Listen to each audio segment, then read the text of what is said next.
আসসালামু আলাইকুম। আজকে আমরা এই ভিডিওতে মিথাইল সাইক্লোহেক্সেন এর যে সমাণুগুলো হয়, অর্থাৎ দুইটা সমাণু হয়, ওই দুইটা সমাণু সম্পর্কে জানবো এবং এদের মধ্যে কোনটা কত বেশি স্থিতিশীল আমরা সেটা জানবো। হ্যাঁ, সো প্রথমে আমাদের প্রশ্ন আসবে কি, মিথাইল সাইক্লোহেক্সেনের সমাণুগুলো আঁকো। সো আমরা মিথাইল সাইক্লোহেক্সেনের দুইটা সমাণু পাই, একটা হচ্ছে অক্ষীয় মিথাইল সাইক্লোহেক্সেন আর একটা পাই হচ্ছে নিরক্ষীয় মিথাইল সাইক্লোহেক্সেন। হ্যাঁ, তাহলে আমরা দুইটা চিত্র এরকমভাবে আঁকাবো। প্রথমে দুইটাই কি, দুইটা হচ্ছে চেয়ার, দুইটাই কি চেয়ার, এই একটা চেয়ার আর আমাদের এই একটা চেয়ার, তাই না? আমরা কি দুইটা মিথাইল সাইক্লোহেক্সেনের যখন সমান্য চিত্র আঁকবো তখন প্রথমে চেয়ার আঁকাই নেবো। হ্যাঁ, চেয়ার আঁকানোর পরে যেহেতু একটা হয় কি অক্ষীয়, একটা হয় কি অক্ষীয় methyl methyl cyclohexane, cyclohexane cyclohexane একসাথে হবে। হ্যাঁ, সাইক্লোহেক্সেন, আর একটা হচ্ছে নিরক্ষীয় মিথাইল মিথাইল সাইক্লোহেক্সেন হেক্সেন। হ্যাঁ, তাহলে আমাদের প্রথমে বুঝতে হবে অক্ষীয় কি আর নিরক্ষীয় কি। আমাদের এক্স অক্ষ আর ওয়াই অক্ষ হয় না, সো আমরা এক্স অক্ষের দিকে যদি মিথাইল মূলকটা থাকে তাহলে সেটা হবে অক্ষীয়, আর যদি ওয়াই অক্ষের দিকে যদি মিথাইল মূলকটা থাকে তাহলে কি হবে, সেটা হবে নিরক্ষীয়।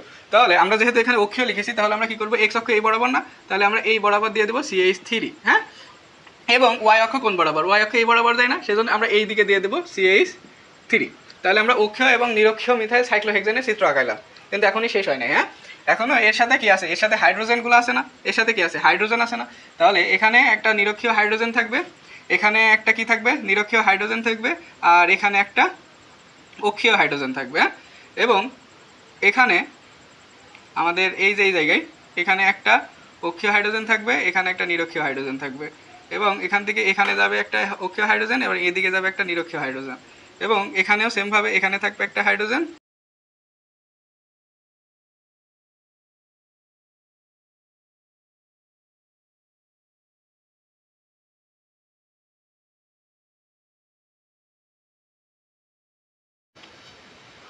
ওকে, আমাদের চিত্রটা প্রায় কমপ্লিট। এখানে একটা অক্ষীয় হাইড্রোজেন আছে। হ্যাঁ, সো আমাদের এটা কি অক্ষীয় মিথাইল সাইক্লোহেক্সেনের চিত্র, আর একটা হচ্ছে নিরক্ষীয় মিথাইল সাইক্লোহেক্সেনের চিত্র। ঠিক আছে, সো চিত্রটাতে আমরা কি দেখতে পাচ্ছি, আমরা হাইড্রোজেনগুলো এখন আপাতত আমরা অফ রাখি। হ্যাঁ, আমরা আগে বুঝি যে কোনটা মিথাইল নিরক্ষীয় আর কোনটা অক্ষীয়। এই যে এটা CH3 মিথাইল মূলকটা যেহেতু এই যে এক্স অক্ষ বরাবর আছে, সেজন্য এটা হচ্ছে মিথাইল সাইক্লোহেক্সেন এর কি অক্ষীয় সমাণু, আর এটা হচ্ছে কি নিরক্ষীয়, যেহেতু এটা ওয়াই অক্ষ বরাবর মিথাইল মূলকটা আছে। ওকে, এবার এটুকু যদি ক্লিয়ার হয়, আমাদের এখন বলছে এদের ভিতরে, এদের যে দুইটা আছে এই দুইটার ভিতরে কোনটা বেশি স্থায়ী সেটা আমাদের প্রমাণ করতে হবে। সো এক্ষেত্রে আমাদের এই যে অক্ষীয় মিথাইল সাইক্লোহেক্সেন আছে এটা কম স্থিতিশীল, এবং এই নিরক্ষীয় মিথাইল সাইক্লোহেক্সেন এটা হচ্ছে বেশি স্থিতিশীল। এর কারণ কি দেখো, এই যে এখানে CH3 মূলকটা আছে, এখানে আমরা যদি হাইড্রোজেনটাকে যদি আমরা তিনটা হাইড্রোজেনকে যদি একটু ভেঙে লিখি তাহলে এখানে কি হয় দেখো। এবার এখানে আমরা কি করব, নাম্বারিং করব। ঠিক আছে, কার্বনগুলো নাম্বারিং করব, যেহেতু আমরা এই যে যেই সকল জায়গায় যে যুক্ত আছে না, এই সকল জায়গায় কিন্তু কার্বন আছে। হ্যাঁ, তাহলে আমাদের এটা 1, এটা 2, এইটা 3, এইটা 4, 5 and 6। ওকে, এটার ক্ষেত্রে আমাদের 6টা কি কার্বন শনাক্ত করা হয়ে গেছে না।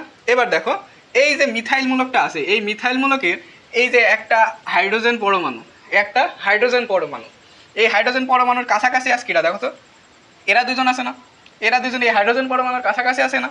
এখন এই যে হাইড্রোজেন, এখানকার একটা হাইড্রোজেন, এটা কয় নাম্বার কার্বনের, 3 নাম্বার কার্বনের, এই 3 নাম্বার কার্বনের একটা হাইড্রোজেন, 3 নাম্বার কার্বনের একটা হাইড্রোজেন, কার্বনের হাইড্রোজেন, আর আরেকটা হাইড্রোজেন আছে এই জায়গায়। এই হাইড্রোজেনটা কার, এই হাইড্রোজেনটা এই যে 5 নাম্বার কার্বন, তাই না? এই 5 নাম্বার কার্বনের অক্ষীয় হাইড্রোজেনটা ওখানে গেছে, তার মানে 5 নাম্বার কার্বনের হাইড্রোজেন। হ্যাঁ, তাহলে এই 3 নাম্বার কার্বনের হাইড্রোজেন এবং 5 নাম্বার কার্বনের হাইড্রোজেন, এই যে অক্ষীয় মিথাইল আছে মূলকটা আছে, এই অক্ষীয় মিথাইল এর এই যে হাইড্রোজেনটা আছে, এই হাইড্রোজেনের কি অনেক কাছাকাছি অবস্থান করছে না। হ্যাঁ, অনেক কাছাকাছি অবস্থান করছে। সো এই যে এর ভিতরে দূরত্ব, এদের যে ভিতরের দূরত্ব, এটা আছে 1.8 অ্যাংস্ট্রম। এটা কি 1.8 অ্যাংস্ট্রম হয়। হ্যাঁ, সো এদের ভিতরে যখন এরা হাইড্রোজেন আর হাইড্রোজেন যত কাছাকাছি থাকবে তত কি হবে, বিকর্ষণ বেশি হবে, আমরা সবাই জানি, তাই না? এখন এই একটা হাইড্রোজেনের সাথে যদি এই আরো দুইটা হাইড্রোজেন যদি বিকর্ষণ করে তাহলে এরা কি হবে, এদের ভিতরে স্থায়িত্ব কমে যাবে না। সেজন্য এই যে অক্ষীয় মিথাইল সাইক্লোহেক্সেন আছে এটা কি হবে, কম সুস্থিত হবে।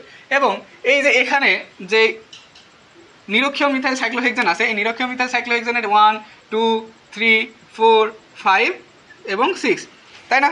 আমরা কি করলাম, 6টা কার্বন শনাক্ত করলাম। এখন এখানকার যে ক্ষেত্রে কি হয়, এখানে যে হাইড্রোজেনগুলো আছে H H H and H, তাই না? এখানে যে হাইড্রোজেনগুলো আছে এই হাইড্রোজেনগুলো এই প্রত্যেকটা হাইড্রোজেনের থেকে অনেক দূরে অবস্থান করে। কি করে? অনেক দূরে অবস্থান করে। এবং এদের ভিতরে পরস্পরের ভিতরে যে দূরত্ব, সেই দূরত্বটা হয় 2.3 অ্যাংস্ট্রম। হ্যাঁ, 2.3 অ্যাংস্ট্রম। তাহলে এখানে ছিল হাইড্রোজেনের ভিতরে দূরত্ব হচ্ছে 1.8 অ্যাংস্ট্রম এবং এখানে 2.3 অ্যাংস্ট্রম। তাহলে এখানে দূরত্বটা একটু বেশি না? তাহলে এই যে হাইড্রোজেন, এই হাইড্রোজেনের সাথে এই হাইড্রোজেন বলো বা এই হাইড্রোজেনের সাথে এই হাইড্রোজেন বলো, সেই সকল হাইড্রোজেনের বিকর্ষণের মান কী হবে? এর তুলনায় কম হবে। সেজন্য এ কী হবে? এ হচ্ছে বেশি স্থায়ী হবে। কী হবে? বেশি স্থিতিশীল হবে। এবং তোমরা বলতে পারো যে ভাইয়া এখানের যে হাইড্রোজেন আছে আর এই হাইড্রোজেনটা আছে, এই হাইড্রোজেন আর এই হাইড্রোজেন তো কাছাকাছি অবস্থান করছে, দেখা যাচ্ছে, কিন্তু আমরা তো এখানে কি বোর্ডে আঁকাইছি বলে এটা বোঝা যাচ্ছে না। এটা তো এরকম না, এটা কীরকম?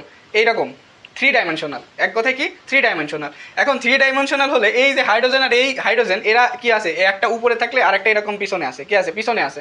তাহলে এদের ভিতরের দূরত্ব কত থাকে? 2.3 অ্যাংস্ট্রম থাকে। তাহলে এই যে হাইড্রোজেনগুলো, এই হাইড্রোজেনগুলোর সাথে এই সকল হাইড্রোজেনের দূরত্ব কি থাকে? 2.3 অ্যাংস্ট্রম থাকে। যে কারণে কি হয়? এরা বিকর্ষণটা কম করে। আর এদের ভিতরের যে এই যে 3 নাম্বার আর 5 নাম্বার কার্বনের যে হাইড্রোজেন আছে, এই হাইড্রোজেনের সাথে মিথাইল গ্রুপের হাইড্রোজেনের দূরত্ব 1.8 অ্যাংস্ট্রম হওয়ার কারণে এদের কি করে? বিকর্ষণটা বেশি করে, যার ফলে এ হচ্ছে কম স্থিতিশীল হয় আর এ হচ্ছে কি বেশি স্থিতিশীল হয়। এই কারণে আমরা বলতে পারি এই যে অক্ষীয় মিথাইল সাইক্লোহেক্সেন আছে এর তুলনায় নিরক্ষীয় মিথাইল সাইক্লোহেক্সেনটা কি বেশি স্থিতিশীল। ওকে, সো আজকের ভিডিও এই পর্যন্তই। সাথে থাকার জন্য ধন্যবাদ। চ্যানেলটিকে সাবস্ক্রাইব করে এবং ভিডিওটা ভালো লাগলে অবশ্যই কী করতে হবে? একটা লাইক করে কমেন্ট করতে হবে। যদি ভিডিও ভালো না লাগে তাও কমেন্ট করতে হবে যে ভাই এই জায়গায় ভালো লাগে নাই বা এই জায়গাটা আপনি বোঝাতে পারেন নাই। সো আমি কী করবো? পরবর্তী ভিডিওতে সেগুলো ইমপ্রুভ করার চেষ্টা করবো। সো অবশ্যই লাইক এবং কমেন্ট করতেই হবে। ওকে, আল্লাহ হাফেজ।